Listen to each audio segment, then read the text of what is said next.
Hey guys, welcome to another episode of Is It Called Wine Time with Pete and Felix. I'm Felix. I'm Pete. There you have it.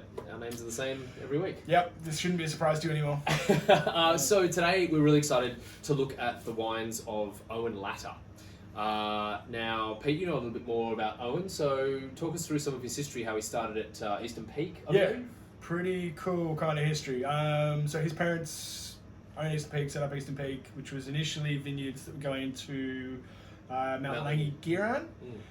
The fruit was of the quality that the winemakers at Mount Langi-Giran said that you should actually go and make your own label, do your own wine. So Eastern Peak was formed.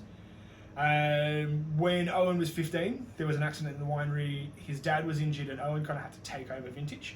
That's crazy, right? At 15, doing a vintage. Yeah, so there's these stories of him going to school, covered in wine, teachers taking issue with the child being covered in wine. I'm sure they were just jealous. There must be some sort of legal thing there. I've personally gone to school covered in wine before. Was it your wine? It was something that my parents are associated with, and I can understand that teachers were not happy with that at all. It raises some issues, how the child's being raised and things like that, but I can assure you, but he took over that vintage. Since then was basically kind of hands-on from the wineries, so he's done in excess of 20 vintages. For someone of his age to have done that many vintages is pretty unique. Very few winemakers at that age have that many vintages under their belt. 2018 Gourmet Traveller Young Winemaker of the Year, although I'm guessing given that technically he's been in the game for a lot longer than a lot of his peers. And the wines are kind of testament to that. Eastern Peak is one of the more influential sites of that region. Latta is the more fun side. And Owen is still the winemaker at Eastern Peak. Yeah. So he's in full control there, and Latta is more fruit that he's sourcing from vineyards that aren't Eastern Peaks. And it's the more experimental side of things, skin contact, wild ferment, zero ads. All the kind of stuff we love. Blends like watermelon, which each year changes. And just experimenting and I guess honing his skills and being able to do. He's got this other wine which we don't have here today, called Precarious Bianco. I think it's which is I think this is amazing. It's a rolling kind of, ferment. White field blend. Done in a rolling ferment style. So basically, as the grapes come into the winery, he adds them to the ferment. So the fermentation process takes months because as new fruit comes in, it just gets chucked in and it kind of keeps going and going and going, which I think is awesome. That's really exciting winemaking. Yeah, it's like the only wine of that style that I've tried before, and it is a little bit of a room splitter. Some people love it, some people hate it.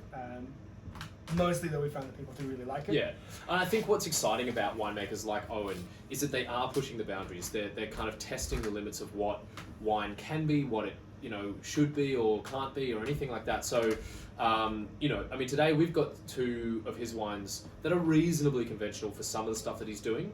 That having been said, conventional in certain ways, and then more out there. I mean, exactly. I guess skin contact Gris is quite normal these days. Yeah, well, I guess let's have a look at this one here. So this is Dexterous, which is a skin contact Pinot Gris. Wait to see the color of this; it's absolutely amazing. Hey, look at that! Looks so good. I'll pull my glass a little bit closer there so you can see.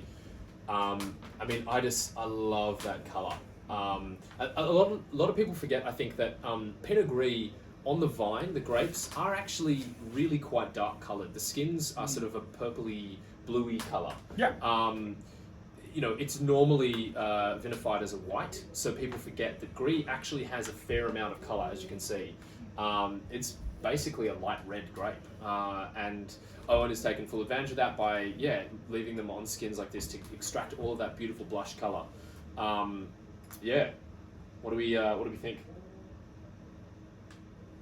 Smells pretty good, huh? Yeah, it's got a pretty beautiful nose. I get a kind of instantly. The first note I get is a sort of like a rose petal sort of character, like a sort of floral note to it. Normally, Gris I associate with sort of like fresh pear, maybe a little apple kind of character. Gris in particular moving into sort of like honeyed characters, but this is really quite floral and delicate. There is some savouriness to it on the nose as well. Definitely. I think given the whole like rose character between this and then moving on to a Neb is going to be really interesting because we'll be Sangiovese. Oh, it's Sangiovese. We changed it. Oh, we've been talking about doing the Neb all day. But it's actually last minute Sangiovese. Yeah, figured we would do the Sangiovese because I've tried the Neb a few times now, and I'm like, it probably isn't going to get the whole wow thing. Whereas I've actually never tried this one, and I don't know whether you have. I haven't either. So used to be under the Shays flat label, yes, different that's bottles. right. So it's this bottle shape. Now he's migrating to this kind of style for the, I assume, the more serious releases, but we'll get to that wine.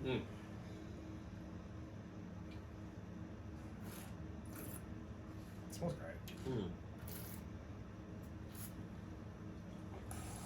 Wow, it's really dry on the palate. It smells a lot more sort of floral and riper, I suppose. But as you said, that savoury note that you're picking up on the nose is there in spades on the palate. It's crisp, it's energetic, vibrant. It's got this kind of bouncy acidity that kind of pings through the palate. Really drying tannins. Yeah, and a lot of tannin, obviously from the skin contact, but actually it provides this beautiful structure and mouthfeel. The tannins are a really great addition, I think.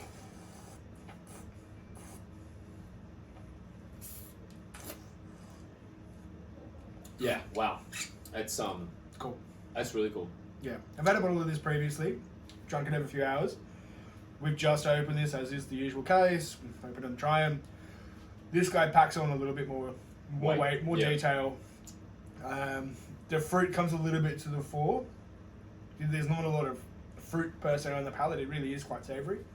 Whereas after a few hours when I had the last bottle, it did really start to build in more detail, but don't let that detract from just opening it and getting straight in there, because what's happening is really delicious. Yeah, it is. It's filled with kind of bright red berries. It's everything you think this colour is going to taste like. Yeah, I think the colour is a really good indication. It's a great... Yeah, I think the colour really indicates... It tastes like that colour. It's really good. But yeah, when we're allowed to hang out and congregate in large groups and have parties, this is a really good party wine.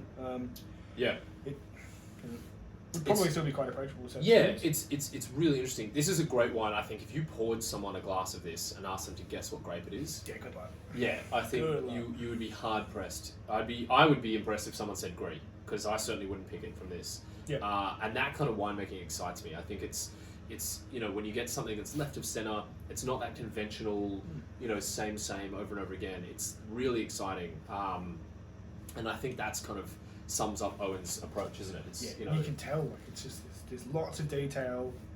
It's still quite long. I'm still tasting quite a lot. There's still really fine tannins at the back. It's fine. Yeah, I really like it. Let's move on to the Sangiovese that is not a Nebbiolo. Yes, the Sangiovese. Yes. Now, I just noticed before on the back label here, Owen has said Sangiovese was the founding red varietal for the Latta label. So this has been in his kind of portfolio since the beginning. As Pete mentioned earlier, it did used to come under the Shays Flat kind of name, but now it is called Warrack. Sourced from the Grampians, no sulfites added, I believe, indigenous yeast. What else? I think there's 20% whole bunch in here as well. Spends time in 500 litre puncheons and then settles in stainless for 10 months before bottling. So it's a 2017 vintage. So pretty long period of élevage. It's current release as well. And changing format, bottle shape. If I'm reading into it without any context, more serious side of what Latta does. The more fun sides seem to be in that bottle shape, like the Jurassic Blanc, the Precarious, watermelon. Yeah. That's watermelon actually, even in magnums, which is basically a baseball bat. Just on that watermelon, we again don't have it here today. We've got it in store. It's his rosé that every year the blend changes. This year I think it's like Pinot Noir, Viognier. Yep. Maybe it's like there's a huge blend of different grapes. I think there's some Sangiovese in there as well. Yeah, it's a real mixture. I think it's like an inverse makeup of what one of the other wines last year. I had a customer point that out to me. Yeah, right. So I don't know whether that's just vintage having an impact on what he's using. Trying to. But I can tell you that I had it the other day, and it is unbelievably, hands down, one of the best rosé I've had in a long time. Yeah, he beat me to the punch. Normally, I'm like the first one for these kind of wines, but so good. Took it home. Anyway, on to Sangiovese. I'm excited to try this because I've not seen this wine before. Yeah, wow, it's quite varietal on the nose. So for those of you who love Sangiovese, it's got that sort of dusty, dried herb character, you know, that sort of savouriness. There's a kind of red cherry, sort of almost sour cherry kind of note. Yeah, that sour cherry thing really sticks out. Yeah, quite savoury actually. I don't get a lot of the whole bunch. No, but I mean, it's only 20%, so you wouldn't expect it to be too kind of out there. But it smells good. I'll say that much. The cherry thing is really prominent. Really, really prominent, which I like. So I like cherries. Yeah, and it's got a kind of I mean, a sort of like rustic kind of note to it. Like, I don't know. Yeah, we've had other ones like not on film but in store that have been. Yeah, they've had that more rustic edge to it, or like not barnyard or funky in any way. No, not Brett, but like rustic agricultural thing to it. Yeah, this is pretty polished. It smells quite. Yeah, there's something there though, like maybe a leathery kind of character. I think that might be coming. Like that's a Sangiovese quality. Like 'cause I see that in Chianti quite a lot as well, and I never know whether it's like Brett or the grape. Do you know what I mean? Like when you drink a lot of Italian wines, sometimes you're like, is this farmhouse like, you know, horse blanket, or is this just the grape? But this is not. But sounds terrible. This is not Brett in this. Because you can spot it straight away. This is more like a leathery, savoury undertone. Yeah. It's like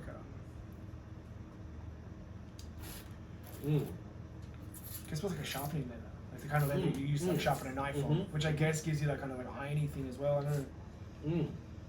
Ferrous, yeah. Wow, the palate is really plush.